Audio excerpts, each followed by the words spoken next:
आज के सेक्शन समाचार में आपका स्वागत है। कोर्ट आदेश की अनुपालना में सहायक कृषि अधिकारी इंटरव्यू के परिणाम जारी। 1058 सहायक रेडियोग्राफर की भर्ती होगी, मुख्यमंत्री ने दी मंजूरी। कर्मचारी चयन बोर्ड समेत कई विभागों में नए पद सृजित किए गए। जयपुर 2 अधीक्षकों के कार्यालय में पूरे होंगे सीबीएसई एग्जाम। अजमेर एनटीए परीक्षाओं के आवेदन कल तक कोटा। एपीटीटी प्रवेश परीक्षा 16 अगस्त को। लॉकडाउन के कारण तिथि में संशोधन। कोविड-19 में अब तक ड्यूटी कर रहे कार्मिकों को मिलेगी राहत। बीकानेर तृतीय व द्वितीय श्रेणी शिक्षकों के पदों पर नियमित डीपीसी के लिए सूची मांगी है। कोटा विश्वविद्यालय ने लॉकडाउन में 34 विषयों के परीक्षा परिणाम घोषित किए।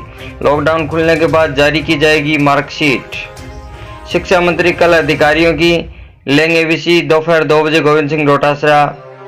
नेक्स्ट, प्रदेश के सरकारी विद्यालयों में पहली से 12वीं तक 1 जून से 2 चरणों में पाठ्य पुस्तकें वितरित करेंगे।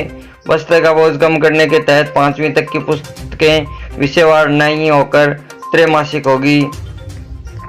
प्रधानाचार्य पदोन्नति में लीनियर चैनल लागू करने की मांग की शिकार। सीएस एग्जीक्यूटिव एंट्रेंस टेस्ट अब 17 जुलाई को होगा। शिक्षा वाणी कार्यक्रम स्कूली बच्चों के लिए शुरू की गई रेडियो पर पाठशाला। लॉकडाउन में बच्चों को स्कूली शिक्षा से जोड़े रखने के लिए कार्यक्रम शुरू। साल भर पहले परीक्षा दस्तावेज सत्यापन हुआ, लेकिन अब तक नहीं मिली नौकरी। पूर्व प्राथमिक अध्यापकों की 1000 पदों की भर्ती का मामला।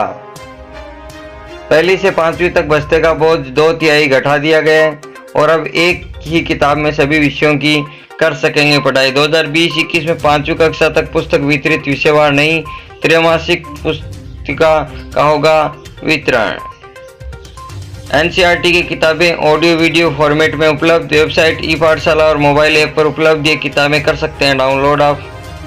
3 साल से पशु चिकित्सकों के 900 पदों पर नहीं हो पा रही है भर्ती, प्रभावित हो रहा है काम।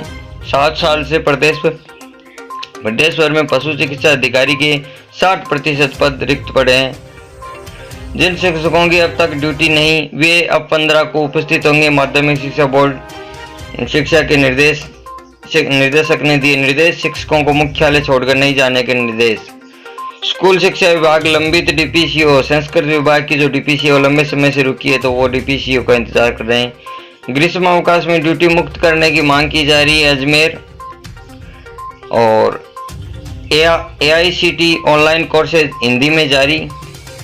प्रवेश में देरी से छात्र ओवरेज तो मिलेगी छूट। जयपुर प्रदेश के विश्वविद्यालय अगले महीने सोशल डिस्टेंस आधार पर कराएंगे परीक्षा। शेखावाटी विश्वविद्यालय ने सभी केंद्र अधीक्षकों से मांगी सीटिंग प्लान की जानकारी। 15 मई तक मुख्यालय उपस्थित होने की बाध्यता नहीं। शिक्षण व्यवस्था में लगे शिक्षक आगामी आदेशों तक वहीं रहेंगे। पीजी सीट से रिजाइन के लिए अंतिम तिथि है, वो बढ़ चुकी है। अंतिम तिथि 18 मई तक कर दी गई, शाम 5 बजे तक। पढ़ाई के लिए विदेश नहीं जाना चाहते हैं भारतीय छात्र और 24 की जगह 12 छात्र बैठेंगे एक कमरे में। नहीं होगी थर्मल स्कैनिंग। और गडकरी ने कहा ईएसआई फंड से सैलरी देने पर हो रहा है विचार। और शहरी स्वास्थ्य मिशन के संविदा कर्मियों का मांगों के लिए प्रदर्शन। चिकित्सा शिक्षकों की सेवानिवृत्ति आयु बढ़ाने के विचार पर जताया विरोध। डाटा वेरिफिकेशन वरीयता सूची की तारीख बढ़ाई जाए। लॉकडाउन खुलने के बाद एमडीएसयू में नए कोर्सेज के साथ शुरू होगा नया सेशन। अराजपत्रित कर्मचारियों को आयकर मुक्त रखें। अजमेर परीक्षा की तैयारी शुरू हो, 2 गज की होगी दूरी। राजस्थान विश्वविद्यालय पुरस्कार शिक्षकों ने सीए रिलीफ फंड में दिए 11.21 लाख। 10वीं 12वीं की परीक्षा अब नहीं होगी क्या? राजस्थान बोर्ड भी ऐसा करेगा। छत्तीसगढ़ बोर्ड ने ऐलान कर दिया कि 10वीं 12वीं की परीक्षाएं नहीं होगी। स्मार्ट पृथ्वीराज चौहान समारोह समिति कराएगी ऑनलाइन प्रतियोगी परीक्षा। नॉन टीएसपी क्षेत्र की मुख्य व आरक्षित सूची में संशोधन। शेखावाटी विश्वविद्यालय की परीक्षाओं के लिए बढ़ाएंगे सेंटर और सब सेंटर। सोशल डिस्टेंस से परीक्षा कराने की डिटेल मांगी। और बड़ाच में नेटवर्क नहीं मिलता मोबाइल से पढ़ने के लिए। गांव में विद्यार्थी 100-150 फीट ऊंचाई पहाड़ी पर जाकर पढ़ते हैं। देखते हो विद्यार्थी बैठे हुए आपको दिखाई दे रहे हैं। तो आज के समाचार यहीं समाप्त हुए। वीडियो अच्छा लगा तो वीडियो को लाइक शेयर कमेंट जरूर करें। धन्यवाद।